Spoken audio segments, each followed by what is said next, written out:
for strength as far as the ruling Congress and the opposition today is concerned, both of them taking to the streets, each vying for public support.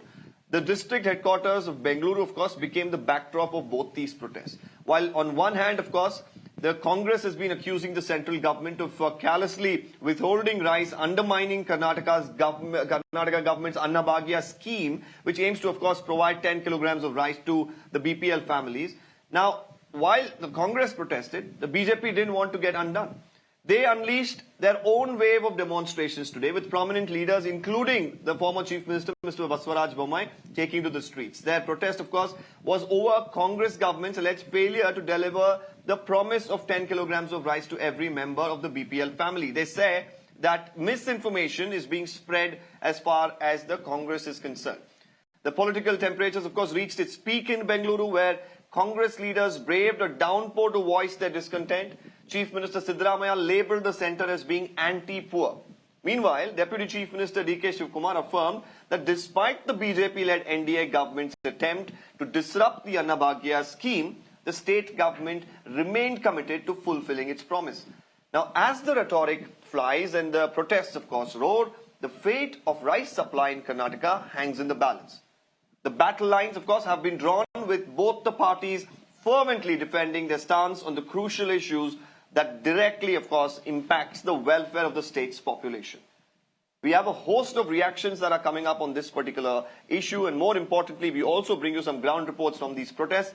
Let's take a look at that first. What does it mean? Why they have agreed? If there is no stock in FCI, they told me personally 7 lakh metric tons of rice is available with FCI. So they are doing hate politics. This is anti-poor. You must note down this. These are the facts. Instead of making allegations, false allegations like this, Basuraj Bommai should have spoken to Government of India and see that rice is supplied. We have spoken to various states, neighboring states, including Punjab, Chhattisgarh, and all other states. Whoever are ready to help to us, we are ready to buy from them on a transparency model. But still I appeal to the central government, don't do politics on the poor man's stomach. It is not your rice, it is the farmer rice. They have grown and you have been given an opportunity to collect. We are all ready to pay for that. We are working in a federal structure. We don't want any free rice from anyone. Karnataka government is capable of buying rice. It is a shame on you that it is your bound duty to just help us out. Anyway, let us see. India is practicing revenge politics in Karnataka just because the people of Karnataka didn't vote for the Modi-Shah duo. They are refusing to allow us to procure rice from the Food Corporation of India. So I don't understand why the government of India is blocking welfare schemes of government of Karnataka in spite of our willingness to pay money to procure the rice.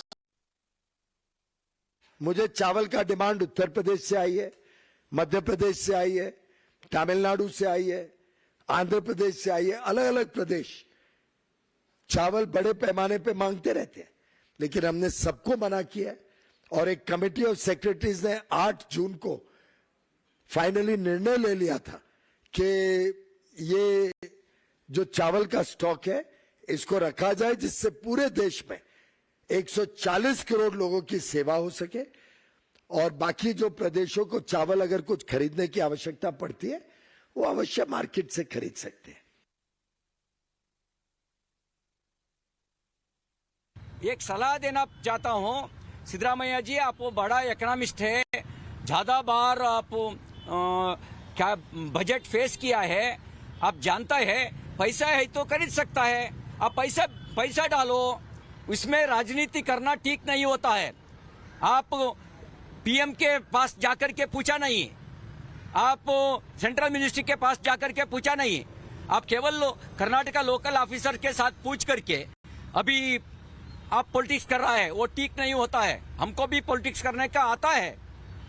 आप promise किया है, आप fulfil करो।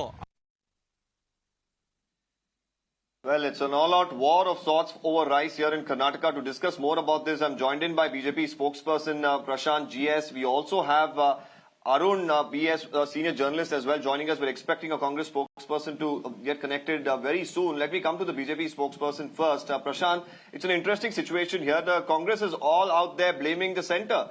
Now, of course, you have been giving your justifications as to why you cannot supply rice as far as the centre is concerned. But, you know, the Congress is asking, are you anti-poor?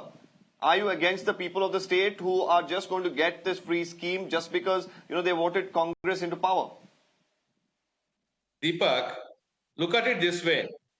80 crore people were given ration from COVID time onwards. It is still continues, which means under the Food Security Act, 5 kg of rice is being given to every person who deserves it, which is coming from the center. And state has got no role to play in it, excepting distributing it to the needy. So therefore, there is no question of center going back on its promise, and it has been continuously doing it. Now, look at this situation in Karnataka. Siddaramaiah and D.K. Shivkumar go all out and make promises which they knew they cannot fulfill. Now they're trying to blame the center, saying that center is anti-poor. No, look at Siddaramaiah's statement. When somebody suggested to Siddaramaiah that please purchase rice from Raichur, where there is abundant rice available, Siddaramaiah's retort is, it costs 55 rupees a kg. Can I buy such rice and give it to the poor? Which means he's undermining the beneficiaries. He's trying to say he doesn't want to buy rice at 55 rupees and give it to the beneficiaries because he feels they deserve something lesser. Why?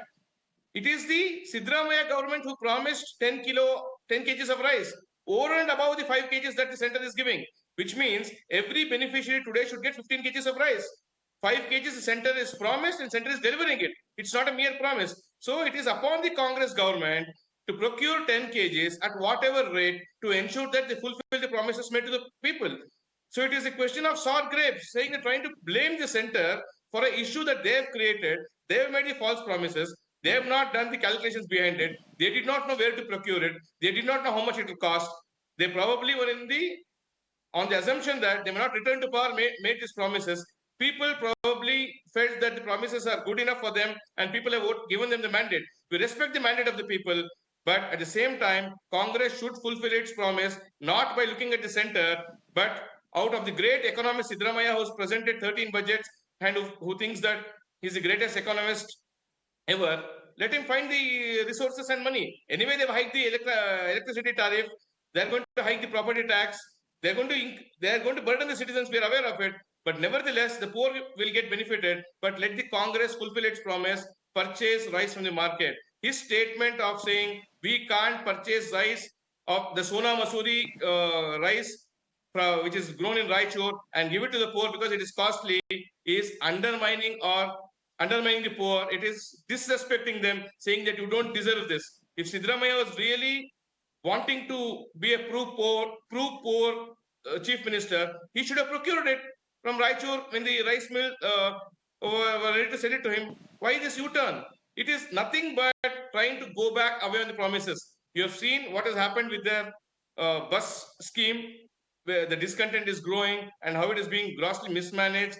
So therefore, we know Congress where it's heading towards. They're trying to blame the center for issues where none exist, and they're trying to take shelter that center is not doing something, which in fact is blatant lies. Center is always stood by all the states, and including the Food Corporation Prashant, of India. We can get a rebuttal. We've just been joined in by Mr. Nagaraj Yadav from the Congress party. He'll, of course, want to really come in here and butt in, and let's get in a response from him, of course, because the Congress has been going all out against the centre. They're saying that this is vendetta. They're saying, Mr. Nagaraj, let me come to you directly. Mr. Prashant says that, you're not fulfilling your promise, unnecessarily blaming the centre. Misinformation is being spread. We just heard the union minister as well. They clearly say that it was not just Karnataka that was denied rice.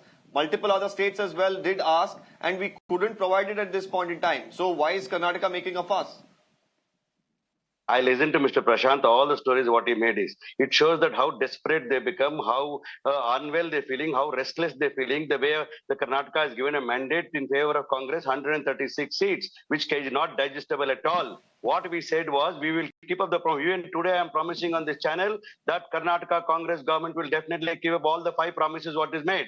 The issue is very, very clear. On 9th of the month of May, on the month of June, we written a letter to the FCI, which is coming under Consumer Affairs Ministry of Consumer Affairs. FCI, we have written a letter 9th, demanded for the rise. They have written a letter to us saying that we have 7 lakh. Let me talk, Mr. Shadab. I have listened to enough. Mr. Shant, please wait. I have not 12, interrupted you. I'm only wanting to talk. That's all. I have not interrupted you. Go on. Fine.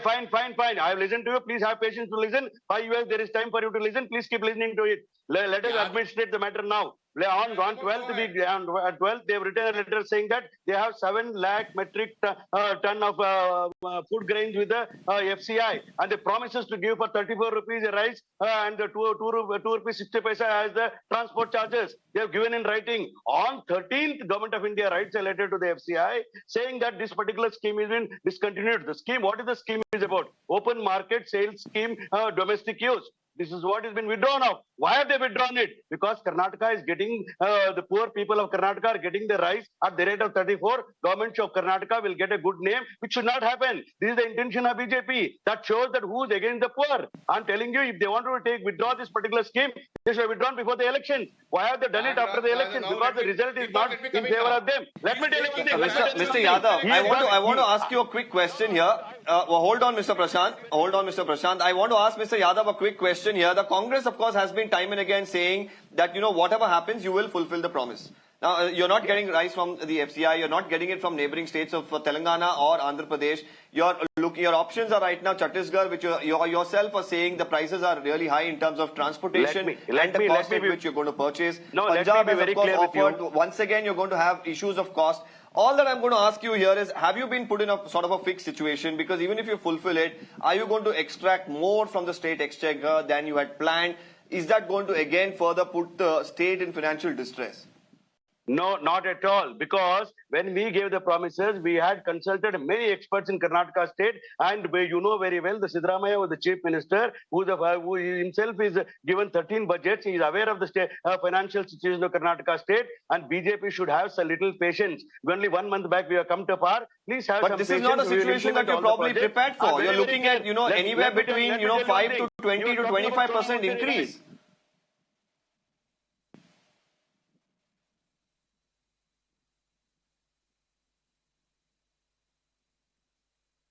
That is all.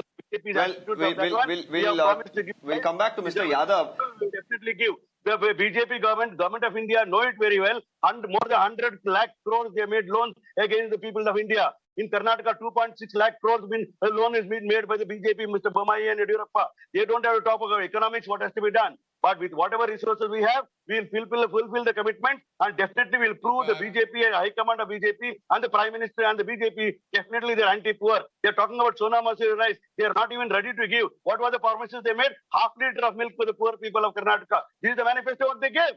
They fooled the people of Karnataka, and the people of Karnataka taught a lesson to BJP and put them in the place where they're supposed to be. And Mr. Prashant should understand, have patience. Not even 30 days is done, we will come to power. We will definitely implement what has to be told. Whatever comes and goes, we will implement it, and we will not make loans like what BJP has done it in the past, and we will not see that economic goes derailed. Okay, Mr. Yadav, let me bring in Mr. Arun here. He's of course seen politics in the state of Karnataka for quite some time. Let me get his reading into this. Arun, specifically, Mr. Arun, I'd like to ask you. Now, the Congress of course says we'll do it, but at what cost is the question, isn't it? That we will have to have a little patience. Well, of course, Congress has come to power just a month ago. Let's hold on. And we need to wait and give them some time. But then, one wonders whether, they have taken the actual, ground issues into consideration when formulating this, this scheme. Because the facts that have been given shows that, there is a huge amount of money that's going for these schemes, and from where the government will make good, this amount. So government has not come out yet. Maybe in the next month's budget, it will be clear as to from where they raise the resources, whether, say like cess on petrol, things like that.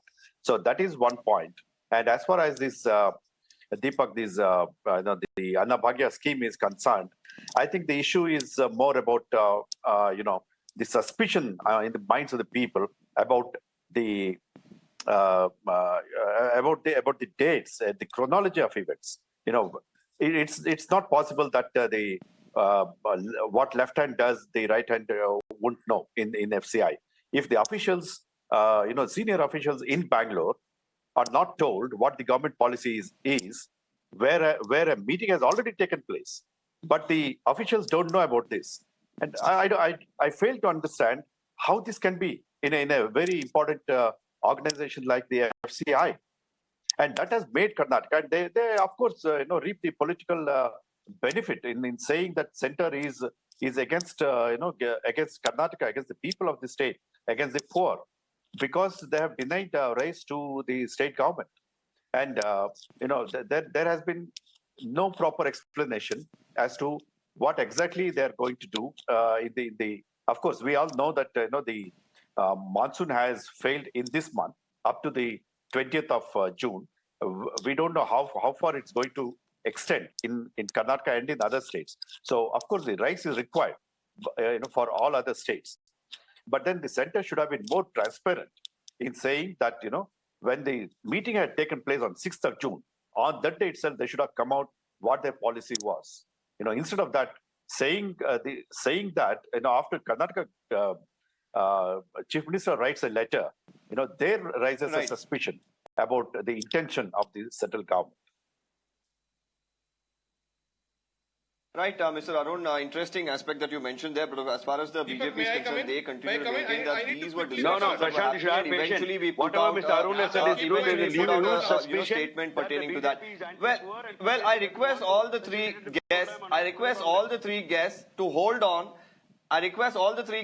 on. We have yet another topic from Karnataka where I'm going to come back to all of you, and this is interesting as well because this happened a few months ago when the Congress attacked the BJP, and now the BJP is back to attacking the Congress. Now, in a bid to combat